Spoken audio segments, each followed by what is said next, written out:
which would be interesting. Okay, let's stay in the AFC, and let's go to Drake Maye now, because he was nearly perfect in New England's rout of the Jets yesterday.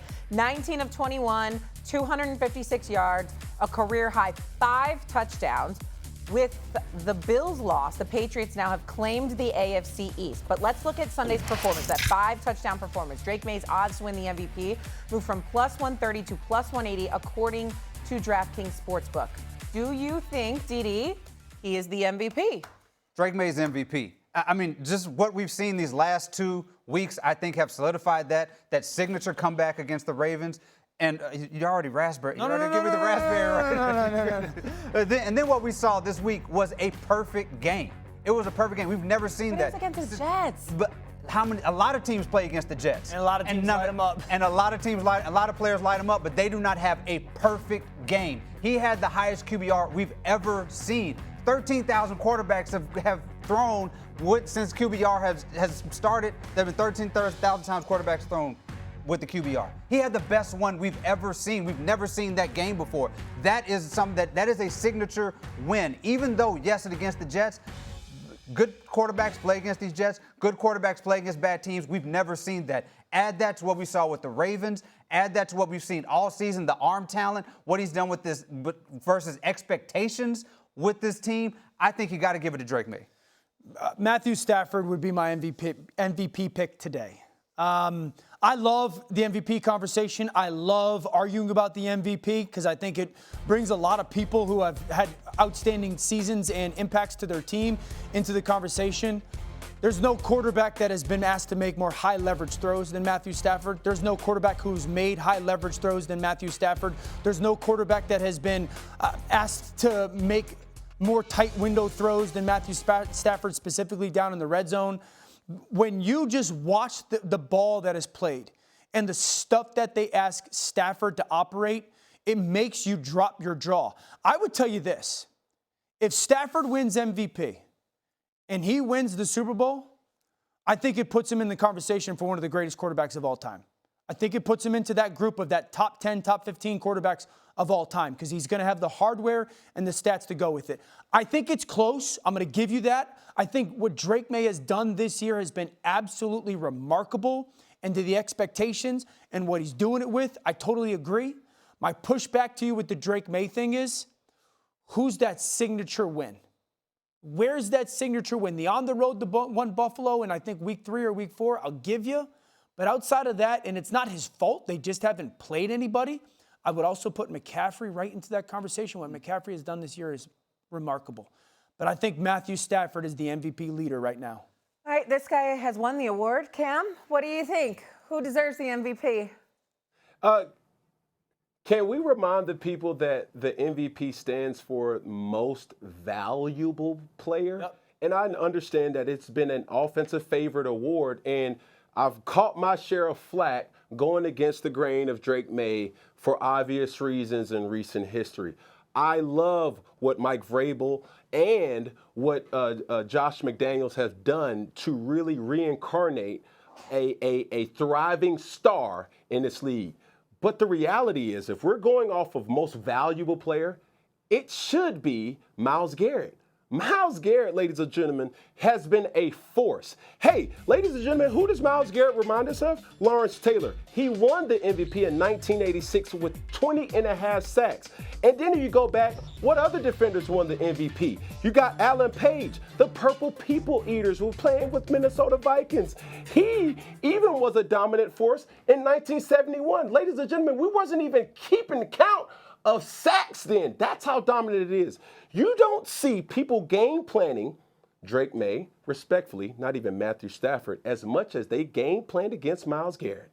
Myles Garrett has literally shifted the whole culprit of saying we cannot allow this young man to dominate.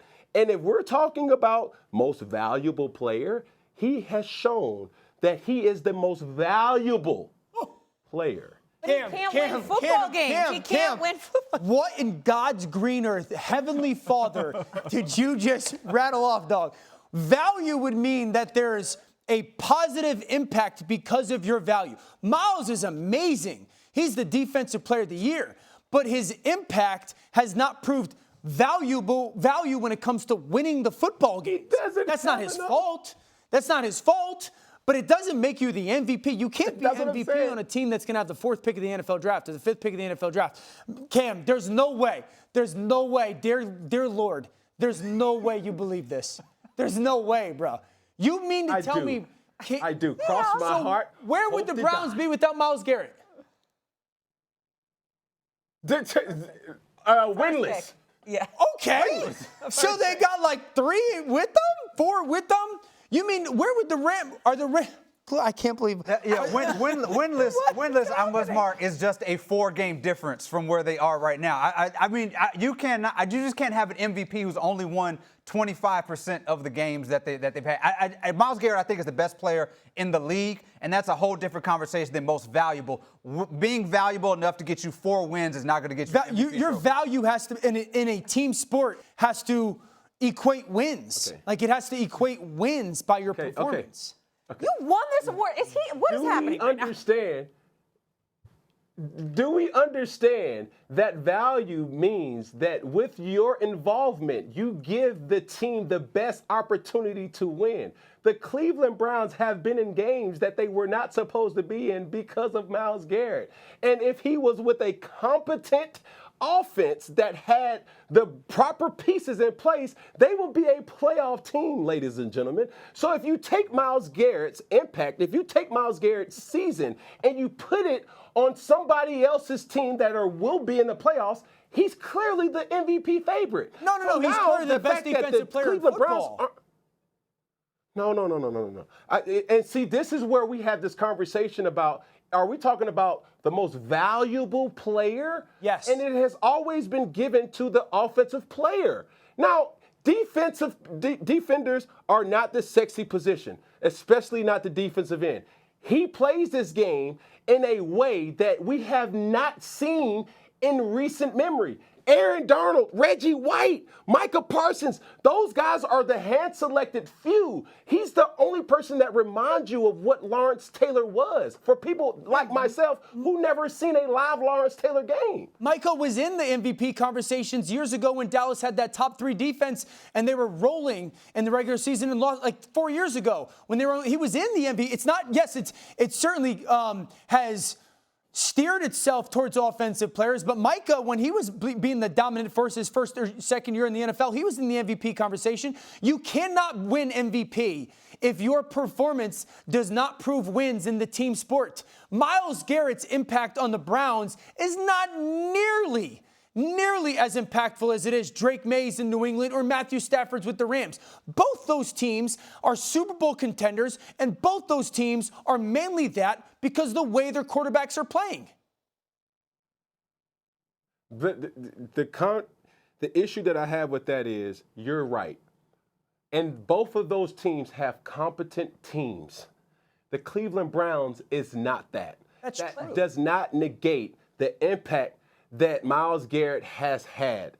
And it will be overlooked because of Cleveland Browns' success this year. But when you start to put microscopic views to what Myles Garrett has done, he has literally dominated this game defensively that a lot of people turn a blind eye to. And I'm just here to remind people that if we're talking about, once again, the most valuable player, a disruptor, it should be Myles Garrett. Okay, let me bring this around really quick. So, for one, yes, he does disrupt the football game. He is definitely of value to the Browns organization and that football team. But he can't win or lose you games because he doesn't have the ball in his hands at the end of games. They only have 4 wins so far this season. They also don't win. And they're not good. So, Cam, if I may, who would be second in your MVP voting? Yes. Who would be second in line?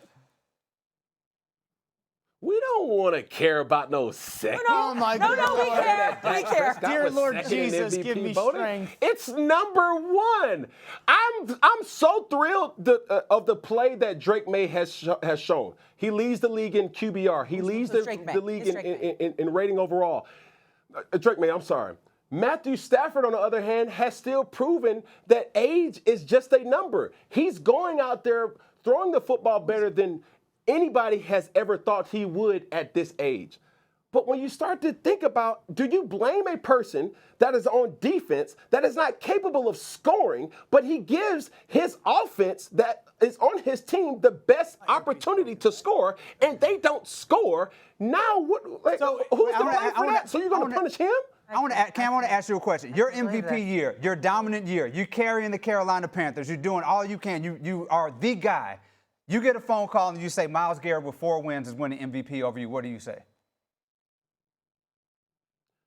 What was his stats? Cam, come on. That is not what you would Cam, say. you are tripping right now. That is not what you would There's say. no way. There's no way on a 4-win team that you think the defensive end should be the winner of the MVP. I can't. There's no way. All right. I guess I'll be the deciding factor here then. Okay, go ahead. Go ahead. We've shown the people and the fans of this award, you might as well call it the other offensive award. If we're talking about most valuable player, there's not a more valuable player in the NFL than Myles Garrett. Yes, there now, is. Granted, you can make your argument about Drake Maye. You can make your argument about Matthew Stafford. But let's not forget, value also comes with the disruption and the account. There's nobody who has drawn more attention to him than Donald Trump or Myles Garrett. He is just who he is. He requires a lot of attention. And that has to be something that somebody considers outside of an offensive player. No. Okay. Cam, the definition of value, to regard that something is held to deserve the importance of worth or usefulness of something. How are we quantifying his worth in a team sport? Oh, my goodness. This has gone no in way. a place. It doesn't matter if you go on Webster, Google ChatGPT. How does it not I know matter? the definition of value. And when I see value, if I ask ChatGPT, hey, give me a description of value, you're going to see number 95 for the Cleveland Browns. No, you'll see it That's under Myles dominance. Garrett. He is You'll see it the under epitome. dominance. He's the visual of value. You're right, we delusional, gotta Dan. No. All right, we got to go. You're This still is on that crazy. Christmas stuff. I don't know.